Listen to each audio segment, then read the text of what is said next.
এই যে নতুন নতুন হাঁটতে শিখেছে, এখন সারাদিন কিছু না কিছু কাজ করে। এখন গামলা নিয়েছে, কি করবে? পাপা, পাপা,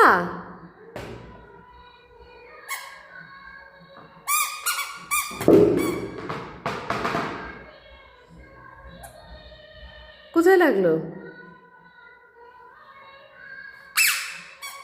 ব্যথা পেয়ে গেছে, কোথায় লাগলো? অত দুষ্টুমি করলে তো ব্যথা পাবাই।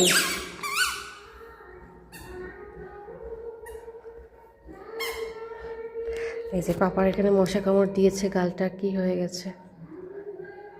ওটা কোথায় লেগেছে তোমার? মাথায়? ওহো, আর দুষ্টুমি করবে? আর করতে হবে না।